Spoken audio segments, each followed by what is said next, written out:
ನುಗ್ಗೆ ಸೊಪ್ಪಿನ ದಾಲ್ ಮಾಡ್ತಾ ಇದ್ದೆ. ಕಲರ್ ಇದೆ, ಇಲ್ಲೆಲ್ಲೋ ಪಕ್ಷಿ ಕುಂತಿದೆ. ತೆಂಗಿನ ಯಾವ ಸೊಪ್ಪು ಅಂದರೆ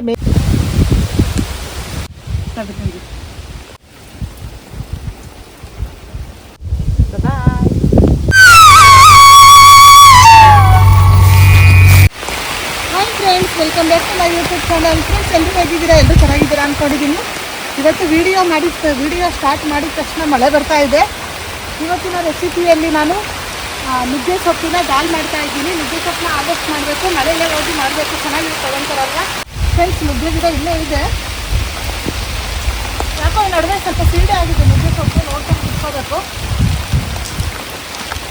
ಈ ಥರ ಮಳೇಲಿ ನೆಂದು ತುಂಬ ದಿನ ಆಗಿತ್ತು. ನಮ್ಮ ಕಡೆ ಅಂತೂ ಮಳೆನೇ ನೋಡಿಲ್ಲ ನಾವು, ಹಂಗಾಗ್ಬಿಟ್ಟಿದೆ. ತುಂಬ ದಿನ ಆಗಿತ್ತು ಮಳೆ ನೋಡಿ. ಸದ್ಯ ಮಳೆ ಚೆನ್ನಾಗಿ ಬರಲಿ, ನಾನು ನೆನೆಯೋದಲ್ಲಿರಲಿ ಅಲ್ವಾ.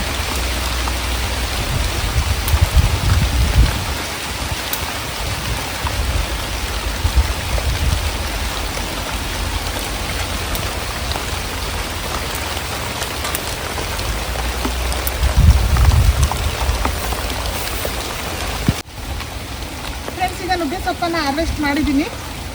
ಈಗ ನುಗ್ಗೆ ಸೊಪ್ಪಿನ ದಾಲ್ ಮಾಡಬೇಕು. ಅದ್ರ ಜೊತೆ ನಾನು ಬಿಸಿ ಅನ್ನಕ್ಕೆ ಮಾಡ್ತಾ ಇದ್ದೀನಿ. ನುಗ್ಗೆ ಸೊಪ್ಪಿನ ದಾಲ ಚಪಾತಿ, ದೋಸೆ, ರೊಟ್ಟಿ ಜೊತೆನೂ ಚೆನ್ನಾಗಿರುತ್ತೆ. ಇದು ಬಿಸಿ ಅನ್ನದ ಜೊತೆ ತುಪ್ಪ ಹಾಕೊಂಡು ತಿಂದರೆ ತುಂಬಾ ಚೆನ್ನಾಗಿರುತ್ತೆ. ತುಂಬ ಸಿಂಪಲಾಗಿ ಮಾಡೋವಂಥದ್ದು. ಬನ್ನಿ ಮಾಡೋಣ.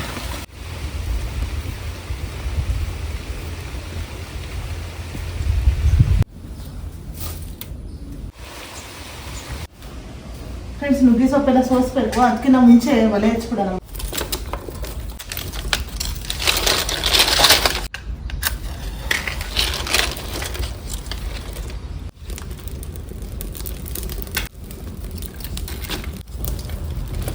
ಈ ಕಡೆ ಒಲೆನೂ ಹಚ್ಬಿಡೋಣ. ಎರಡು ಒಲೆನೂ ಹಚ್ಚಿದ್ರೆ ಅಡುಗೆ ಬೇಗ ಆಗುತ್ತೆ.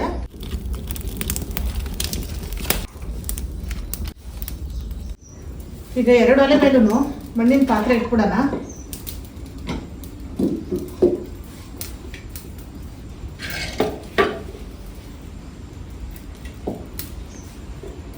ಹಾಗೆ ನೀರು ಹಾಕ್ತಾ ಇದ್ದೀನಿ.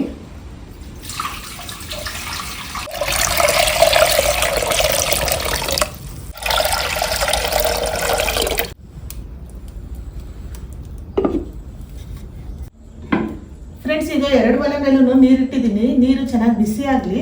ಅಷ್ಟರಲ್ಲಿ ನುಗ್ಗೆ ಸೊಪ್ಪನ್ನು ಸೋಸ್ಕೊಳ್ಳೋಣ. ಈಗ ಸೊಪ್ಪು ಸೋಸ್ತಾ ಇದ್ದೀನಿ. ಚೆನ್ನಾಗಿರೋದು ನೋಡಿ ಸೋಸ್ಕೋಬೇಕು. ಇದರಲ್ಲಿ ಬಿಳಿ ಹುಳ ಇರ್ತವೆ ಒಂದೊಂದ್ಸಲಿ ಈ ನುಗ್ಗೆ ಸೊಪ್ಪಲ್ಲಿ. ನೋಡಿ ಚೆನ್ನಾಗಿರೋದನ್ನ ಸೋಸ್ಕೊತಾ ಇದ್ದೀನಿ. ಫ್ರೆಂಡ್ಸ್, ನೋಡಿ ಈ ಥರ ಹುಳ ಇರ್ತವೆ ವೈಟ್ ಕಲರ್. ಆದಷ್ಟು ನೋಡಿ ಚೆನ್ನಾಗಿರೋದನ್ನ ಸೋಸ್ಕೋಬೇಕು.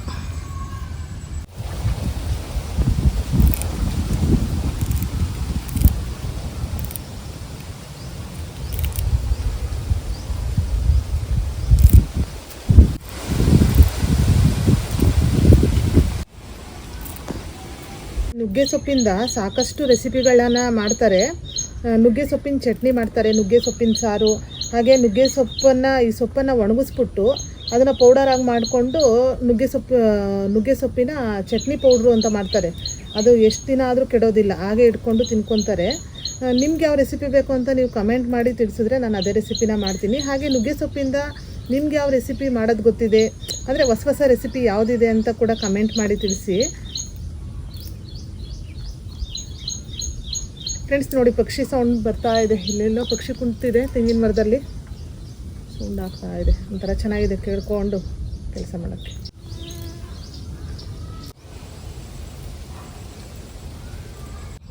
ಫ್ರೆಂಡ್ಸ್, ಈಗ ನುಗ್ಗೆ ಸೊಪ್ಪನ್ನು ಸೋಸಿದ್ದಾಯಿತು. ಈಗ ಇದನ್ನು ನೀಟಾಗಿ ಒಂದ್ಸಲಿ ಚೆನ್ನಾಗಿ ತೊಳ್ಕೊಳ್ಳೋಣ.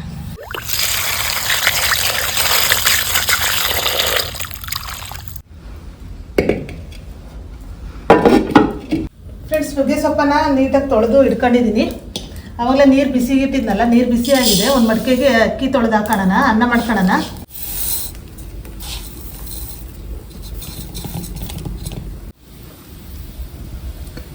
ನೀರು ಚೆನ್ನಾಗಿ ಬಿಸಿಯಾಗಿದೆ. ಈಗ ತೊಳೆದಿರೋ ಅಕ್ಕಿನ ಇದಕ್ಕೆ ಹಾಕ್ತಾ ಇದ್ದೀನಿ. ಅನ್ನ ಬೇಗ ಆಗುತ್ತೆ. ಈಗ ಇದಕ್ಕೆ ರುಚಿಗೆ ತಕ್ಕಷ್ಟು ಉಪ್ಪು ಹಾಕ್ತಿದ್ದೀನಿ. ಉಪ್ಪು ಹಾಕಿ ಒಂದ್ಸಲಿ ಇದನ್ನು ಮಿಕ್ಸ್ ಮಾಡಿ ಪ್ಲೇಟ್ನ ಕ್ಲೋಸ್ ಮಾಡ್ಕೊಬಿಡೋಣ.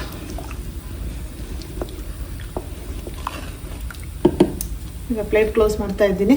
ರೈಸ್ ಆಗುತ್ತೆ. ಈ ಕಡೆ ಈ ಒಲೆ ಮೇಲೂ ನೀರಿಟ್ಟಿದ್ದೆ, ಆ ನೀರಿಗೆ ಬೇಳೆ ತೊಳೆದಾಕೋಣ. ಈಗ ಒಂದು 2 ಹಿಡಿ ಆಗೋಷ್ಟು ತೊಗರಿಬೇಳೆ ತಗೊಂಡಿದ್ದೀನಿ. ಈಗ ಈ ತೊಗರಿಬೇಳೆನ ಚೆನ್ನಾಗಿ ನೀರಲ್ಲಿ ತೊಳ್ಕೊಳ್ಳೋಣ. ಫ್ರೆಂಡ್ಸ್, ಈಗ ಈ ಕಡೆ ಒಲೆ ಮೇಲೆ ಬೇಳೆ ಬೇಯಿಸ್ಕೊತಾ ಇದ್ದೀನಿ. ನೀರು ಬಿಸಿಯಾಗಿದೆ. ಬಿಸಿನೀರಿಗೆ ತೊಗರಿಬೇಳೆ ತೊಳೆದಾಕ್ತಾ ಇದ್ದೀನಿ. ಈಗ ಇದಕ್ಕೆ ಸ್ವಲ್ಪ ಅರಶಿನ ಹಾಕೋಣ. ಸ್ವಲ್ಪ ಅರಶಿನ ಹಾಕಿ ಹಾಗೆ ಇದಕ್ಕೆ ಸ್ವಲ್ಪ ಉಪ್ಪು, ಇದಕ್ಕೆ ಎಷ್ಟು ಬೇಕೋ ಅಷ್ಟು ನೋಡಿ ಹಾಕ್ಕೋಬೇಕು. ಆಮೇಲೆ ಹಾಕ್ತೀವಿ ಸ್ವಲ್ಪ ಉಪ್ಪು, ಹಾಗೆ ಸ್ವಲ್ಪ ಎಣ್ಣೆ ಹಾಕೋಣ. ಎಣ್ಣೆ ಹಾಕಿದ್ರೆ ಬೇಗ ಬೇಯುತ್ತೆ ಬೇಳೆ. ಸ್ವಲ್ಪ ಎಣ್ಣೆ ಇಷ್ಟು ಹಾಕಿ ಒಂದ್ಸಲಿ ಮಿಕ್ಸ್ ಮಾಡಿ ಪ್ಲೇಟ್ನ ಕ್ಲೋಸ್ ಮಾಡ್ತೀನಿ. ಈಗ ಒಂದು ಕಡೆ ಬೇಳೆ ಬೇಯ್ಕೊಳ್ಳುತ್ತೆ, ಒಂದು ಕಡೆ ರೈಸ್ ಆಗ್ತಿದೆ. ಈಗ ನುಗ್ಗೆ ಸೊಪ್ಪಿನ ದಾಲಿಗೆ ಏನೇನು ಬೇಕು ಎಲ್ಲ ರೆಡಿ ಮಾಡ್ಕೊಳ್ಳೋಣ ಬನ್ನಿ. ಈಗ 2 ಟೊಮೊಟೊ ತಗೊತಾ ಇದ್ದೀನಿ. ಟೊಮೊಟೊನ ಚೆನ್ನಾಗಿ ತೊಳ್ಕೊಂಡು ಸಣ್ಣದಾಗಿ ಕಟ್ ಮಾಡ್ಕೊಳ್ಳೋಣ.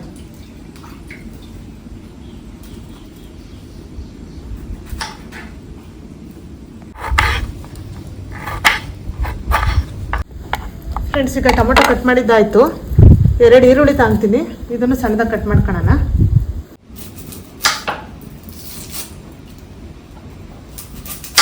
ಫ್ರೆಂಡ್ಸ್, ಈ ಥರ ಸ್ಟೆಪ್ ಬೈ ಸ್ಟೆಪ್ ಮಾಡೋದ್ರಿಂದ ಟೈಮೂ ಸೇವ್ ಆಗುತ್ತೆ. ನೋಡಿ, ಅಷ್ಟರಲ್ಲಿ ನಾನು ಇದೆಲ್ಲ ರೆಡಿ ಮಾಡ್ಕೊಳ್ಳೋ ಅಷ್ಟರಲ್ಲಿ ಬೇಳೆನೂ ಚೆನ್ನಾಗಿ ಬೆಂದಿರುತ್ತೆ.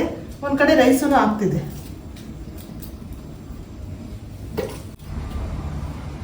ಫ್ರೆಂಡ್ಸ್, ಇನ್ನೊಂದೇನು ಗೊತ್ತಾ, ಈ ನುಗ್ಗೆ ಸೊಪ್ಪು ತಿನ್ನೋದ್ರಿಂದ ತುಂಬಾ ಒಳ್ಳೆಯದು ಆರೋಗ್ಯಕ್ಕೆ. ನುಗ್ಗೆ ಸೊಪ್ಪಲ್ಲಿ ಐರನ್ ಕಂಟೆಂಟ್ ಇರುತ್ತೆ, ಹಾಗೆ ಫೈಬರ್ ಕಂಟೆಂಟ್ ಇರೋದ್ರಿಂದ ಡೈಜೆಷನ್ಗೂ ತುಂಬ ಹೆಲ್ಪ್ ಮಾಡುತ್ತೆ ಈ ನುಗ್ಗೆ ಸೊಪ್ಪು. ಶುಗರ್ ಪೇಷಂಟ್ ಇರ್ತಾರಲ್ಲ, ಅವ್ರಿಗೂ ತುಂಬ ಒಳ್ಳೆ ಫುಡ್ ಅಂತಲೇ ಹೇಳ್ಬೋದು ಇದು ನುಗ್ಗೆ ಸೊಪ್ಪು. ನುಗ್ಗೆ ಸೊಪ್ಪನ್ನು ತಿನ್ನೋದ್ರಿಂದ ಶುಗರ್ ಕಂಟ್ರೋಲ್ ಆಗುತ್ತೆ. ಹಾಗೆ ವೆಯ್ಟ್ ಲಾಸ್ ಮಾಡೋರು ಅವರು ಕೂಡ ತಿನ್ಬೋದು. ಎಲ್ಲದಕ್ಕೂ ತುಂಬ ಒಳ್ಳೆಯದು. ನುಗ್ಗೆ ಸೊಪ್ಪಾಗಿರ್ಬೋದು, ನುಗ್ಗೆಕಾಯಿ, ಹಾಗೆ ನುಗ್ಗೆ ಸೊಪ್ಪಲ್ಲಿ ಹೂವು ಬಿಡುತ್ತಲ್ಲ, ಅದರಿಂದಲೂ ಅಷ್ಟೇ ತುಂಬ ರೆಸಿಪಿಗಳನ್ನ ಮಾಡ್ಬೋದು. ಈಗ ಈರುಳ್ಳಿ ಕಟ್ ಮಾಡ್ಕೊಂಡೆ. ಒಂದು 5 ಹಸಿಮೆಣಸಿನ್ಕಾಯಿ ಹಾಕ್ತಾ ಇದ್ದೀನಿ. ಖಾರಕ್ಕೆ ಎಷ್ಟು ಬೇಕೋ ಅಷ್ಟು ನೋಡಿ ಹಾಕೊಳ್ಳಿ. ಈಗ ಒಂದು 5 ರಿಂದ 6 ಹಸಿಮೆಣಸಿನ್ಕಾಯಿ. ಈಗ ಇದನ್ನು ಮುರಿದು ಹಾಕೋಣ. ಫ್ರೆಂಡ್ಸ್, ಈಗ ಬೇಳೆ ಅರ್ಧ ಭಾಗ ಬೆಂದಾದ್ಮೇಲೆ ಇದನ್ನೆಲ್ಲ ಹಾಕಿ ಬೇಳೆನ ಪೂರ್ತಿಯಾಗಿ ಬೇಯಿಸ್ಕೋಬೇಕು.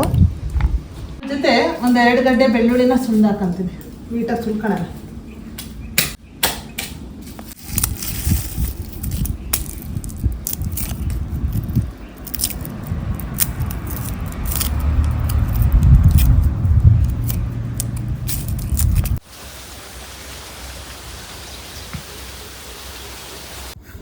ಫ್ರೆಂಡ್ಸ್, ಈಗ ಬೆಳ್ಳುಳ್ಳಿ ಸುಲಿದಿದ್ದಾಯಿತು. ಈಗ ಇಷ್ಟು ರೆಡಿ ಮಾಡಿ ಇಟ್ಕೊಂಡಿದ್ದೀನಿ. ಈಗ ಬೇಳೆ ಅರ್ಧ ಭಾಗ ಬೆಂದಾದ್ಮೇಲೆ ಇದನ್ನೆಲ್ಲ ಅದಕ್ಕೆ ಹಾಕೋಣ. ಈಗ ಬಿಸಿ ಬಿಸಿ ರೈಸ್ ಎಲ್ಲ ರೆಡಿ ಆಗಿದೆ. ಫ್ರೆಂಡ್ಸ್, ಈ ಕಡೆ ಬೇಳೆನೂ ಬೇಯ್ತಾ ಇದೆ. ಒಂದು ಅರ್ಧ ಬೆಂದಿದೆ.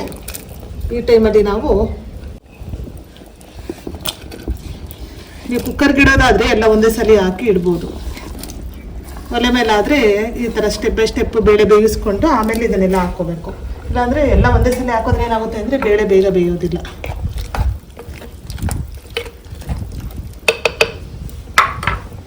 ಈಗ ಪ್ಲೇಟ್ ಕ್ಲೋಸ್ ಮಾಡಿ ಇದನ್ನು ಚೆನ್ನಾಗಿ ಬೇಯಿಸ್ಕೋಬೇಕು. ಫ್ರೆಂಡ್ಸ್, ಇದು ಯಾವ ಸೊಪ್ಪು ಗೊತ್ತಾ? ಹಿಂದಿನ ವಿಡಿಯೋದಲ್ಲಿ ಗೆಸ್ ಮಾಡಿ ಅಂತ ಹಾಕಿದ್ದೆ, ಕಮೆಂಟ್ ಮಾಡಿ ಅಂತ. ಇದು ಯಾವ ಸೊಪ್ಪು ಅಂದರೆ ಮೆಹಂದಿ ಸೊಪ್ಪು. ಕೈಗೆ ಮೆಹಂದಿ ಹಾಕಂತೀವಲ್ಲ, ಇದನ್ನು ರುಬ್ಬಿಟ್ಟು ಕೈಗೆ ಹಾಕಿದ್ರೆ ಕೆಂಪಗಾಗುತ್ತೆ. ನ್ಯಾಚುರಲ್ ಮೆಹಂದಿ. ಅಂಗಡಿಲಿ ಕೋನ್ ತಾಂತೀವಲ್ಲ, ಅದು ಇನ್ಫೆಕ್ಷನ್ ಆಗೋ ಚಾನ್ಸಸ್ ಇರುತ್ತೆ, ಚರ್ಮ ಎಲ್ಲ ಎದ್ದು ಬತ್ತಿರುತ್ತೆ. ಆದರೆ ಈ ಮೆಹಂದಿ ಸೊಪ್ಪು ಹಾಕೋದ್ರಿಂದ ಚೆನ್ನಾಗಿರುತ್ತೆ. ಮೆಹಂದಿ ಸ್ಮೆಲ್ಲು ಚೆನ್ನಾಗಿರುತ್ತೆ, ಚರ್ಮಕ್ಕೂ ಏನೂ ಆಗಲ್ಲ. ನೋಡಿ, ಈ ಸೊಪ್ಪು ಎಷ್ಟು ಚೆನ್ನಾಗಿ ಬೆಳೆದಿದೆ. ಸ್ಮೆಲ್ ಮಾತ್ರ ಮೆಹಂದಿ ಸ್ಮೆಲ್ಲು. ಇದನ್ನು ಕಲ್ಲಲ್ಲಿ ಕುಟ್ಟಿ ಇಲ್ಲ ಮಿಕ್ಸಿಲಿ ಹಾಕಿ ಕೈಗೆ ಹಚ್ಕೋಬೇಕು. ಇದು ಕೊಂಬೆ ಇಕ್ಕಿದ್ರೆ ಸಾಕು, ಚೆನ್ನಾಗಿ ಹತ್ಕೊಳುತ್ತೆ.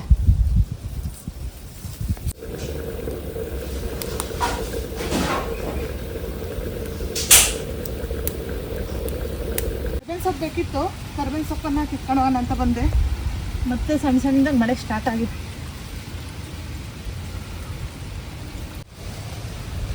ದಾಲ್ಗೆ ಒಗ್ಗರಣೆ ಹಾಕ್ಬೇಕಲ್ಲ, ಅದಕ್ಕೋಸ್ಕರ ಕರ್ಬೇವಿನ ಸೊಪ್ಪು ಹಾರ್ವೆಸ್ಟ್ ಮಾಡ್ತಾರೆ.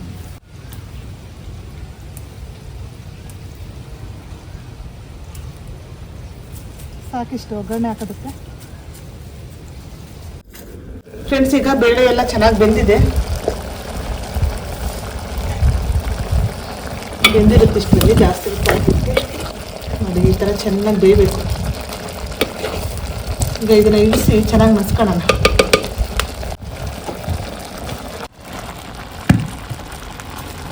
ಈಗ ಮಸಗುಂಡಿಂದ ಇದನ್ನು ಚೆನ್ನಾಗಿ ಮಸಿಬೇಕು.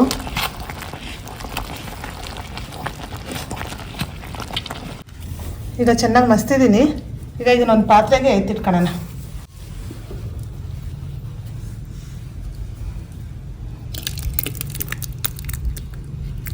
ಈಗ ಇದೇ ಮಣ್ಣಿನ ಪಾತ್ರೆನ ಒಲೆ ಮೇಲೆ ಇಟ್ಕೊಳ್ಳೋಣ, ಒಗ್ಗರಣೆ ಮಾಡ್ಕೊಂಡು. ಈಗ ಇದಕ್ಕೆ ಒಂದು 2 ಸ್ಪೂನ್ ಎಣ್ಣೆ ಹಾಕಂತಿದ್ದೀನಿ. ಎಣ್ಣೆ ಬಿಸಿ ಆಗಲಿ.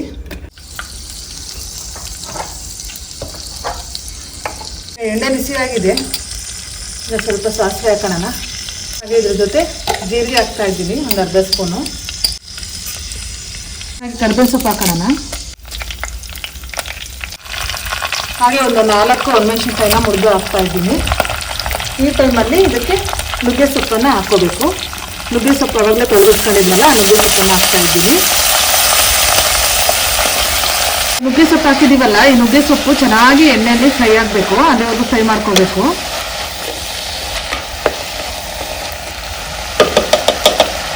ಒಂದು 2 ನಿಮಿಷ ಪ್ಲೇಟ್ನ ಕ್ಲೋಸ್ ಮಾಡಿಬಿಡೋಣ, ಸ್ವಲ್ಪ ಎಣ್ಣೆಲಿ ಫ್ರೈ ಆಗಲಿ ನುಗ್ಗೆ ಸೊಪ್ಪು.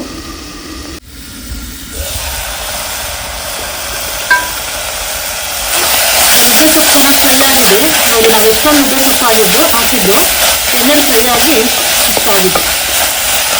ಈಗ ಇದಕ್ಕೆ ಆವಾಗಲೇ ನಾವು ಮಸ್ತ್ ಇಟ್ಕೊಂಡಿದ್ವಲ್ಲ ಬೇಳೆಯನ್ನು ಹಾಕೋಣ. ಫ್ರೆಂಡ್ಸ್, ಈಗ ಆಗಲೇ ಬೇಯಿಸಿಟ್ಕೊಂಡಿದ್ವಲ್ಲ ಬೇಳೆ, ಟೊಮೊಟೊ, ಈರುಳ್ಳಿ, ಬೆಳ್ಳುಳ್ಳಿ ಹಾಗೆ ಹಸಿಮೆಣಸಿನ್ಕಾಯಿನ ಇದಕ್ಕೆ ಸೇರಿಸ್ತಾ ಇದ್ದೀನಿ. ನೀರನ್ನು ಹಾಕಿ ಚೆನ್ನಾಗಿ ಕುದಿಸ್ಕೋಬೇಕು. ನೀರು ಎಷ್ಟು ಬೇಕೋ ಅಷ್ಟು ನೋಡಿ ಹಾಕ್ಕೊಳ್ಳಿ. ಜಾಸ್ತಿ ತೆಳುವಂಗೂ ಮಾಡಬಾರ್ದು, ತೀರಾ ಸ್ವಲ್ಪ ಗಟ್ಟಿಗೆ ಇರಬೇಕು ದಾಲ್. ಈಗ ಇದನ್ನೊಂದ್ಸರಿ ಚೆನ್ನಾಗಿ ಮಿಕ್ಸ್ ಮಾಡಿ ಇದಕ್ಕೆ ರುಚಿಗೆ ತಕ್ಕಷ್ಟು ಉಪ್ಪು ಹಾಕೋಣ. ಬೇಳೆ ಬೇಯಿಸೋದಕ್ಕೂ ಉಪ್ಪು ಹಾಕಿದ್ವಿ, ನೋಡಿಕೊಂಡು ಇದಕ್ಕೆ ಎಷ್ಟು ಬೇಕೋ ಅಷ್ಟು ನೋಡಿ ಹಾಕ್ಕೋಬೇಕು. ನೀರನ್ನು ನೋಡಿ ಸೇರಿಸ್ಕೋಬೇಕು. ಚಪಾತಿ ಪೂರಿ ಮಾಡ್ತಾ ಇದ್ದರೆ ಸ್ವಲ್ಪ ಗಟ್ಟಿಗೆ ಇರಲಿ ದಾಲು. ರೈಸ್ ಕಾರ್ಲೆ ಸ್ವಲ್ಪ ತೆಳುವಾಗ ಮಾಡಿಕೊಂಡ್ರೆ ಸಾಕಾಗುತ್ತೆ. ನೋಡಿ, ಈ ಕನ್ಸಿಸ್ಟೆನ್ಸಿಗೆ ಮಾಡ್ಕೊಂಡಿದ್ದೀನಿ ನಾನು. ಈಗ ಪ್ಲೇಟ್ನ ಕ್ಲೋಸ್ ಮಾಡಿ ಚೆನ್ನಾಗಿ ಕುದಿಸ್ಕೋಬೇಕು. ಇದನ್ನು ಆ ಸೊಪ್ಪು ಮತ್ತು ಬೇಳೆ ಚೆನ್ನಾಗಿ ಹೊಂದಬೇಕು. ಒಂದು 5 ನಿಮಿಷ ಚೆನ್ನಾಗಿ ಕುದಿಸ್ಕೊಳ್ಳೋಣ.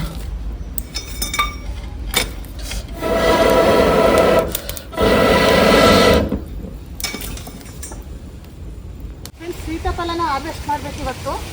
ಸೀತಾಫಲ ಹಣ್ಣಿಗೆ ಬಂದಿರೋದು ನೋಡಿ, ಇಷ್ಟೊಂದು ಬಿಟ್ಟಿದೆ.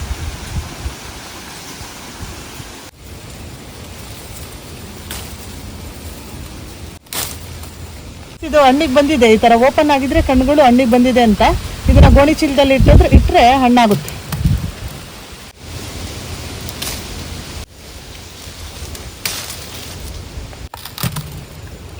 ನೋಡಿ, ಒಂದೇ ಒಂದು ಗಿಡದಲ್ಲೇ ಹಣ್ಣಾಗಿದೆ. ಗಿಡದಲ್ಲಿ ಹಣ್ಣಾದ್ರಂತೂ ತಿನ್ನೋದಕ್ಕೆ ಸಖತ್ತು ಸ್ವೀಟಾಗಿರುತ್ತೆ, ಚೆನ್ನಾಗಿರುತ್ತೆ. ಫ್ರೆಂಡ್ಸ್, ಇಷ್ಟು ಸೀತಾಫಲ ಸಿಕ್ಕಿದೆ. ಹಣ್ಣಾಗಿತ್ತಲ್ಲ ಸೀತಾಫಲ, ಅದನ್ನ ಈಗಲೇ ತಿನ್ಬಿಡ್ತೀನಿ, ಇಲ್ಲ ಅಂದರೆ ಜಾಸ್ತಿ ಮೆತ್ತಗಾಗ್ಬಿಟ್ಟಿದೆ ಅದು.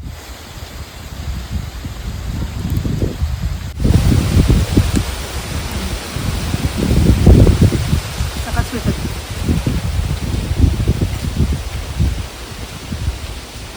ನಾನು ಒಬ್ಬಳೇ ತಿಂತಾ ಇದ್ದೀನಿ. ನಮ್ಮ ವಿಡಿಯೋಗ್ರಾಫರ್ಗೂ ಸ್ವಲ್ಪ ಕೊಟ್ಬಿಡೋಣ, ಬೇಜಾರು ಮಾಡ್ಕೊಬಿಡ್ತಾರೆ. ತಿಂದು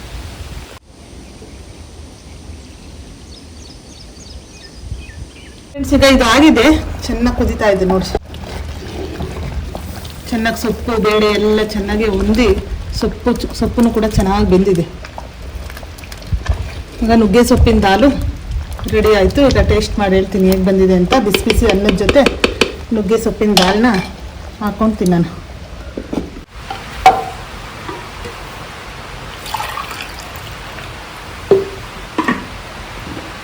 ಈಗ ಬಿಸಿ ಬಿಸಿ ಅನ್ನ ರೆಡಿಯಾಗಿದೆ.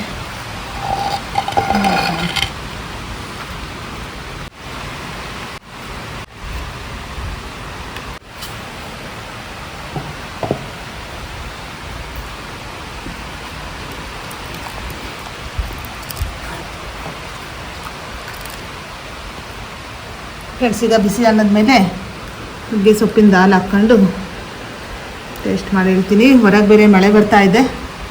ಈ ಕಡೆ ನುಗ್ಗೆ ಸೊಪ್ಪು ಮತ್ತು ನುಗ್ಗೆ ಸೊಪ್ಪಿನ ದಾಲು ಮತ್ತು ರೈಸ್ ರೆಡಿಯಾಗಿದೆ. ಬಿಸಿ ಬಿಸಿದು ಟೇಸ್ಟ್ ಮಾಡೋಣ ಬರ್ರಿ.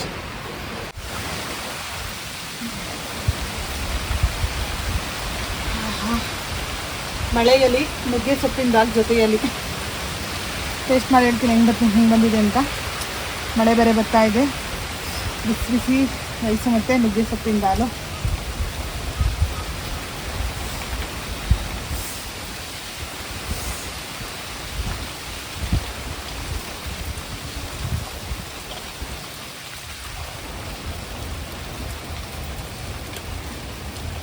ಸೂಪರ್ ಆಗಿದೆ, ಚೆನ್ನಾಗಿದೆ.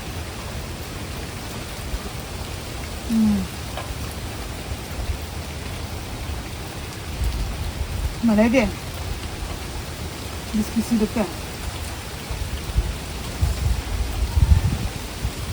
ಟೇಸ್ಟ್ ಮಾತ್ರ ಸೂಪರಾಗಿ ಬಂದಿದೆ. ರೈಸಿಗೂ ಚೆನ್ನಾಗಿದೆ. ಇದ್ರ ಮೇಲೆ ಸ್ವಲ್ಪ ತುಪ್ಪ ಹಾಕೊಂಡು ತಿಂದರೆ ಇನ್ನೂ ಮಸ್ತಾಗಿರುತ್ತೆ. ಸೂಪರ್. ಮಕ್ಕಳು ನುಗ್ಗೆ ಸೊಪ್ಪನ್ನು ಇಷ್ಟಪಡಲ್ವಲ್ಲ, ಅಂಥವ್ರು ಈ ಥರ ಮಾಡಿಕೊಡಿ, ಚೆನ್ನಾಗಿ ತಿಂತಾರೆ. ಇದ್ರ ಜೊತೆ ಪೂರಿ, ಚಪಾತಿ, ಪೂರಿ ಇಷ್ಟಪಟ್ಟು ತಿಂತಾರೆ. ಅದ್ರ ಜೊತೆ ಈ ಥರ ದಾಲ್ ಮಾಡಿಕೊಟ್ರೆ ಸೊಪ್ಪನ್ನು ತಿಂದಾಗುತ್ತೆ, ಆರೋಗ್ಯಕ್ಕೂ ತುಂಬ ಒಳ್ಳೆಯದು. ಟೇಸ್ಟನ್ನು ತುಂಬ ಚೆನ್ನಾಗಿರುತ್ತೆ. ಸೂಪರ್. ಟ್ರೈ ಮಾಡಿ ನೀವು ಒಂದ್ಸಲ.